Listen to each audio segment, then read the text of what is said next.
কিরে সুমন, ওভাবে মূর্তির মতো দাঁড়িয়ে আছিস কেন? আজ কি কাজে যাবি না? বেলা তো কম হলো না। সূর্যটা দেখ, অনেকটা ওপরে উঠে গেছে। যাব মা, যাব, কিন্তু পা দুটো যেন চলতে চাইছে না। শরীরটা ভার হয়ে আছে। কাল রাত থেকে মনের ভেতরটা কেমন জানি কু ডাকছে। ঘরে শান্তি না থাকলে বাইরে গিয়ে কি কাজ করা যায়? কেন রে, কাল রাতে আবার কি হলো? আমি তো ঘুমানোর আগে দেখলাম সব ঠিকই আছে। বৌমা কি কিছু বলেছে তোকে? ও কি আর মুখে কিছু বলে মা? ওর ব্যবহারের মধ্যেই তো সব লেখা থাকে। কাল রাতে খাবার দেওয়ার সময় থালাটা যেভাবে আমার সামনে আছাড় দিয়ে রাখল, আমার আর ভাত খাওয়ার রুচি হলো না। ও চাচ্ছে আমরা আলাদা হয়ে যাই। এই অভাবের সংসারে ও আর আমার সাথে, মানে আপনার সাথে থাকতে চাচ্ছে না। আলাদা হওয়া কি এতই সহজ রে? একটা উনুন জ্বলতেই হিমশিম খেতে হয়। সেখানে দুটো হাঁড়ি চড়লে তুই সামলাবে কি করে? আমি তো বুড়ো মানুষ, আমার আর কদিন। আমি তো চাই তোরা সুখে থাক। বৌমা অল্প বয়সের মেয়ে, হয়তো অভাব সইতে পারছে না। তুই ওকে একটু বুঝিয়ে বলিস না? কত বোঝাবো মা? বোঝানোর কি আর কিছু বাকি আছে? ও বলে ওর বাপের বাড়িতে অনেক সুখে ছিল, এখানে এসে নাকি ও দাসী হয়ে গেছে। আমি সারা দিন বাইরে ইটির ভার বই, আর ও ঘরে রান্নাবান্না করতেই হাঁপিয়ে ওঠে। আজ সকালে তো স্পষ্ট বলে দিল, হয় আলাদা উনুন করে দাও, না হয় আমি বাপের বাড়ি চলে যাব। আমি এখন কি করব মা? একদিকে আমার জন্মদাত্রী মা, আর একদিকে আমার ঘর নি। আমি তো মাঝখানে পড়ে পিষে যাচ্ছি। তুই অত চিন্তা করিস না তো। যা, হাত মুখ ধুয়ে আয়। আমি দেখি, যদি রাতের একটু পান্তা ভাত থাকে, খেয়ে কাজে যা। খালি পেটে রোদে যাস না, মাথা ঘুরে পড়ে যাবি। অশান্তি তো সংসারে থাকেই, ওটা নিয়েই আমাদের চলতে হবে। কবিতা, আমি কাজে বেরোচ্ছি। আসার সময় কি কিছু আনতে হবে? ঘরে কি চাল ডাল একদমই নেই? যা আনার তা নিজের জন্য আনবেন। আমার জন্য আলাদা করে কিচ্ছু আনতে হবে না। আমি আমার বাবার বাড়ি থেকে যেটুকু গয়না এনেছিলাম, ভাবছি সেগুলো বন্ধক রেখে নিজের জন্য আলাদা চালের ব্যবস্থা করব। আপনার মায়ের সাথে এক হাঁড়িতে আমার আর পোষাচ্ছে না। এসব কি আজে বাজে কথা বলছো কবিতা? গয়না বন্ধক দেবে কেন? আমি কি মরে গেছি? আমি দিনরাত খাটছি তো তোমাদের দুজনকে ভালো রাখার জন্যই। মা তো তোমায় কোনোদিন খারাপ কিছু বলেনি। একটু রান্নাবান্না করতে বলা কি খুব অপরাধ? অপরাধ নয়। সারাটা দিন এই ধোঁয়া ভরা রান্নাঘরে পড়ে থাকা আমার জীবনের লক্ষ্য ছিল না। আপনার মা সারা দিন শুধু খুঁত ধরেন। চাল কেন বেশি খরচ হলো, ডালে নুন কেন কম হলো। আমি কি কচি খুকি যে আমাকে সব শেখাতে আসবে? আমি চাই আমার নিজের একটা ছোট রান্নাঘর হোক। আমি সেখানে যা খুশি রাঁধব, যখন খুশি খাবো। কেউ শাসন করা থাকবে না। তুমি কি বুঝতে পারছো না যে আমার রোজগার কতটুকু? বড়লোকের বউদের মতো বিলাসিতা করার সামর্থ্য কি আমার আছে? আমি একজন সাধারণ রাজমিস্ত্রির জোগাড়ে। মা আছে বলেই ঘরটা গোছানো থাকে। আমরা আলাদা হলে তুমি একা সব সামলাতে পারবে? পারবো। আমি না খেয়ে থাকলেও আমার শান্তি থাকবে। আমি আর এই বড় সংসারের বোঝা টানতে পারবো না। আপনি যদি আজ আলাদা উনুনের ব্যবস্থা না করেন, তবে কাল সকালে আপনি এই ঘরে আমাকে আর পাবেন না। আমি সোজা বাবার বাড়ি চলে যাব, আর কোনোদিন ফিরে আসব না। তুমি আমায় বড় বিপদে ফেলে দিলে কবিতা। একদিকে মা একা হয়ে যাবে, তার দেখাশোনা করার কেউ থাকবে না।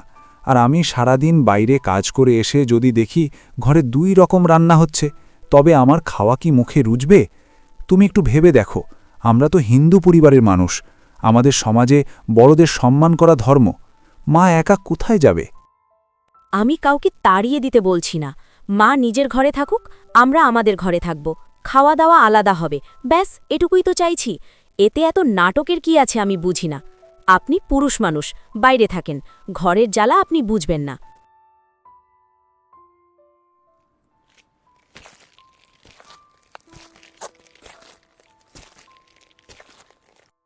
ঠাকুর, এ কি পরীক্ষায় ফেললে আমায়? যে মা ছোটবেলা থেকে না খেয়ে আমায় বড় করল, আজ তাকে পর করে দেব? আর কবিতায় বা কি দোষ করল? ও তো একটু শান্তিতে থাকতে চায়। কিন্তু শান্তি কি আলাদা হলেই আসে? আজ যদি আমি আলাদা হয়ে যাই, কাল পাড়ার লোকে থুতু দেবে আমার মুখে, বলবে বিয়ের পর মাকে ভুলে গেছে। কিন্তু আলাদা না হলে যদি কবিতা চলে যায়, তবে এই ঘরটা তো শ্মশান হয়ে যাবে। কি রে সুমন, রাস্তার ধারে বসে কার শ্রাদ্ধ করছিস? কাজে যাবি না? মিস্ত্রি তো সেই কখন থেকে তোকে খুঁজছে। যাচ্ছি রে বিকাশ, শরীরটা ভালো লাগছে না, মনটা বড্ড ভারী হয়ে আছে। ঘরের ঝুট ঝামেলা আর ভালো লাগে না। কেন, আবার কি বৌদির সাথে ঝামেলা? আরে ভাই, এসব তো ঘরে ঘরে হয়। মেয়ে ছেলেদের একটু শাসন করতে হয়, না হলে মাথায় চড়ে বসে। শাসন করা এত সহজ নয় রে।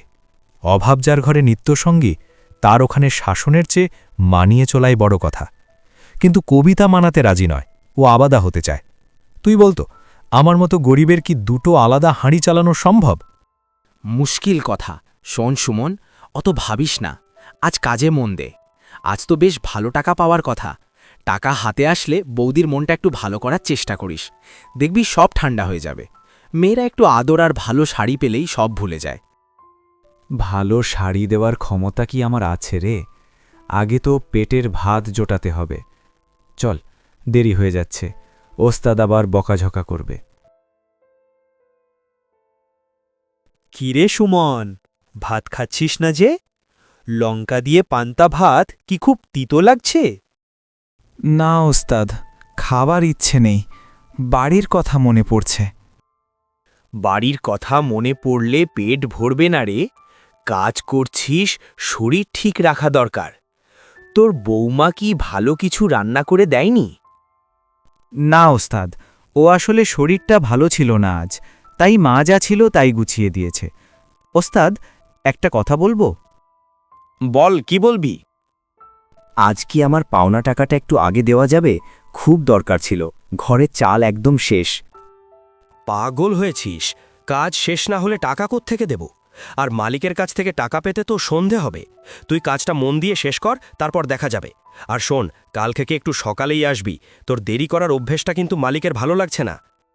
ঠিক আছে ওস্তাদ, আমি চেষ্টা করব।